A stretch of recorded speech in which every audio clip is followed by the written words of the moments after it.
On Chapter 3. For the first time in my life, I enjoyed a day at school. I bought a meat pie for lunch. Mom never let us buy pies. She reckoned they clogged up your blood or something. I ate it and didn't worry about my blood. It tasted good. I had a bit over $8 left.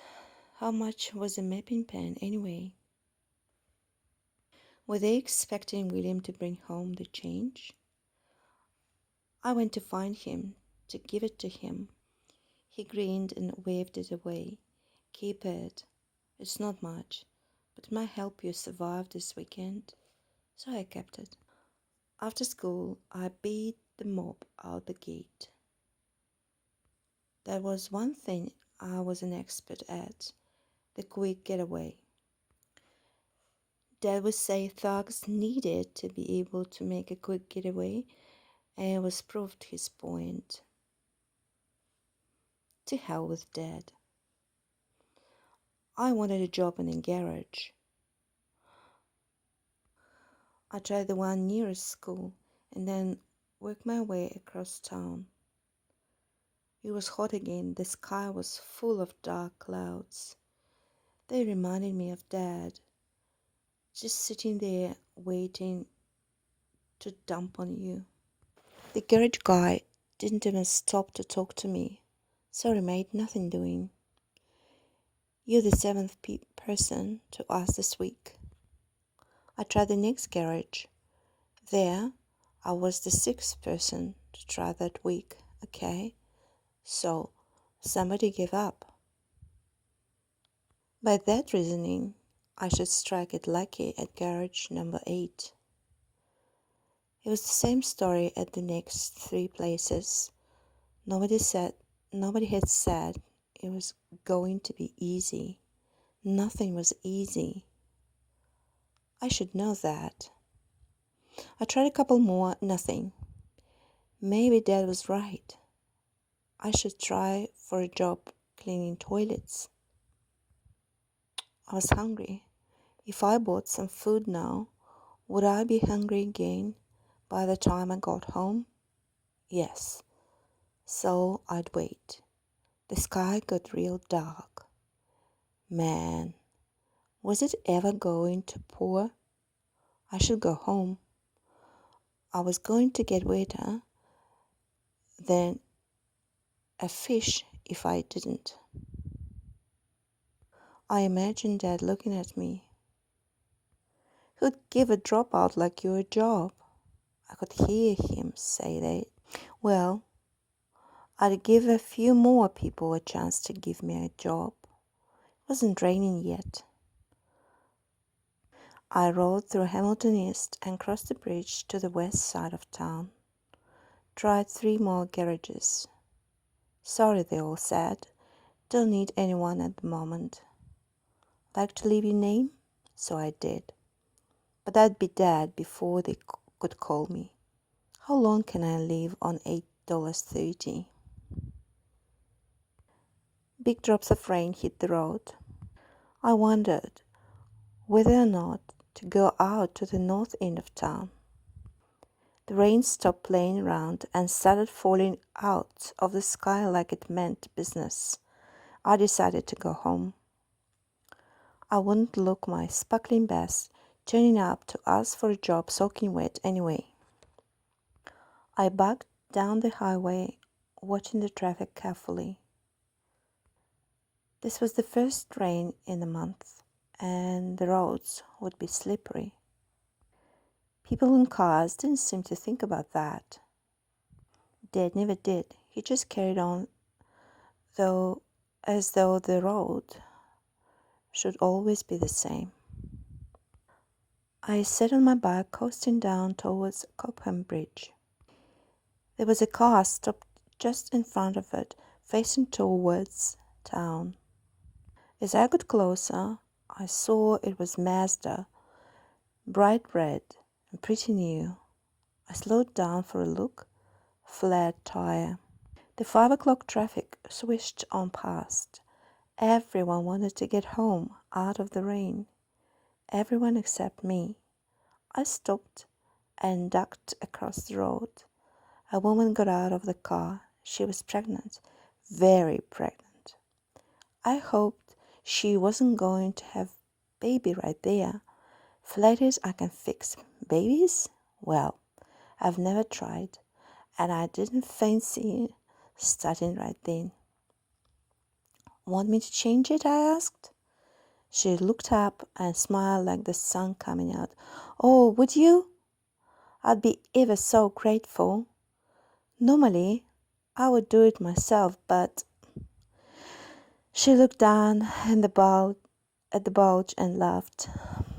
I got the stuff from the boot, and she took out an umbrella and held it over me. Doesn't matter, I said. I'm soaked already. She laughed and said, let me. It makes me feel not quite so useless. Well, I didn't have to be told about feeling useless, so I let her. She chatted to me as I worked. Did I like cars? Yes, I said, I do. So do I, she said. That surprised me a bit. I never thought of women, especially pregnant ones, liking cars. She gave a bit of a sigh. Used to be a co-driver for my husband in rallies. Can't do that now, though. I dropped the wheel nut and then the brace. Rallies? You drive in rallies? She kicked the wheel nut back over to me. That's right. Nothing to get excited about, though. We only do it as a hobby.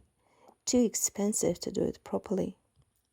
I sat back on my heels and stared at her. Rallying, I whispered. She sort of chuckled.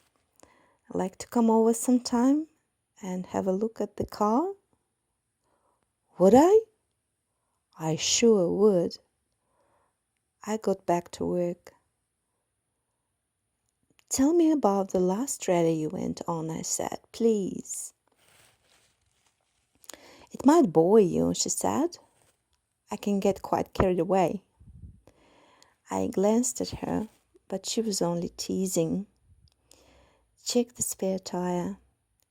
It had enough air in it. Another thing Dad didn't worry about. While I was fitting it, she told me about the rally. It was down near Pennydale, she said, in the Puriora forest. We're having a bit of a go with another car. Brad, that's my husband, had the car all set up for a corner on the third special stage. We got round, and there, right in front of me, was this other car, upside down and halfway across the road. I could just see it. Trees on both sides, narrow road, car set up to use the whole road, and vamos! Only half the road to use. What happened? We came out of it with the body a different shape, she grinned. We had to beat out a panel where it hit the front wheel, but we finished. I stood up and lifted the wheel into the boot. She followed, keeping the umbrella over me. Look, she said, why don't you come over tomorrow if you're not doing anything? Brad'd be happy to show you the car.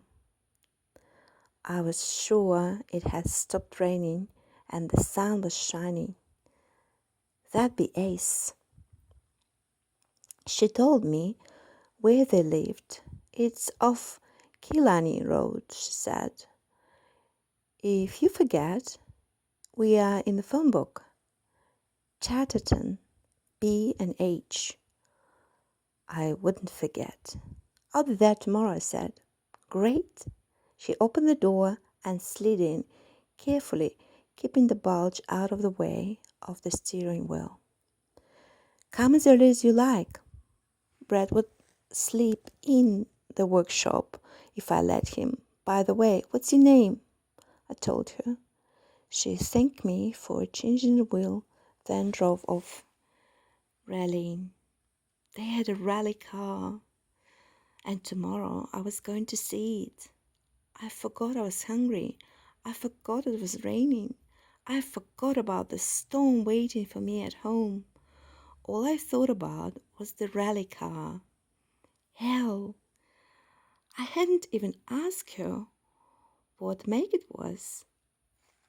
Then a stream of cold water ran right down my back between my shoulder blades and brought me back to reality. I got back on my bike and headed for home. I wished I had a mate, and then I could go to his place. We'd talk, and maybe his fox would give me a feed. But I didn't have a mate. Mom and Dad wanted me to be friends with guys who had brains, but I had nothing to say to guys with brains. So, good little Greg didn't hang out with anybody. Well, goodbye to all that. If I wanted to hang around with a guy, then I would. But right now my gut was growling at me, telling me it was an age since I've sent the pie down to it. I stopped at the fish and chip shop. If I just bought chips that fill me up and not cost too much, I ordered $2 worth and waited, dripping all over the floor. At last I got my chips. I carried the hot parcel outside and stood under the shelter of a veranda. I ate slowly, making it last. Fried food was another thing Mom wasn't keen on. When I got a job, I'd have greases once a week. If I got a job. I had to get a job soon, any job, even cleaning toilets. I went home. They were sitting down, eating dinner. I checked the table, no place set for me. Well, I didn't expect it. "You wet," said Mom. "Go and have a shower." It never made so much sense to me to get wetter once you were already wet. But I headed off to the bathroom nevertheless. Then I stopped. This was my life. Why have a shower if I didn't want a shower? I grinned. But I did dry myself and change my clothes. No point in dripping all over the bedroom. Dad must have been listening. "Greg," he bellowed. I took myself back to the dining room, habit again.